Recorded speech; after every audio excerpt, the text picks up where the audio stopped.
Шаш жөнүндө менин оюм башкача болчу, чынын айткандачы. Мындай эми баягы адамдарды ушуруп тияк-бияк кылып атсачы, эми анын деле түпкүрүндө бар экен. Эми болуп калды, мейли айтып коеюн, ушунча болду эми. Айтыш керекпи, айтылыш керекпи билбейм. Кыдыр Шайыч менен сүйлөшүп отурсак, мени таң алдыра турган сөз айттым. Балким бул умрага келатканда ушундай болуп даярданып келиш керек да. Сүйлөшүп отурсак айтат, умрага келердин алдында башка адамдар келип жүргөндө мен деле келгим келип жүрчү дейт. Качан барам деп пландаштырып жүрчүм, эми ушул күнгө насип болгон экен. Аллах Таала чакырды, келдим дейт да.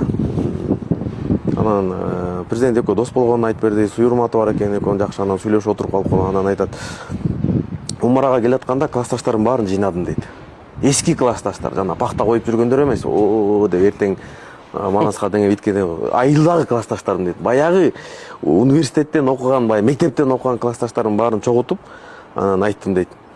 Мен умрага кетип атам, ушу пайгамбардын шаарына бир ушу татыктуу үмөтү болуп баргым келет, бир ушундай бир умранын урматына силерди чогулттум, чай берип коеюн деп. Кимдин кредити бар болсо айткыла, ошону төлөп берейин дедим. Жартысынан көп эле көтөрдү дейт. Бирөө 5000 сом болчу, билбейм канча. Анан ошонун кредитин эми карабайсың, бул эми мисалы мен өзүм андай кылып көрбөптүм, чынын айтсам да.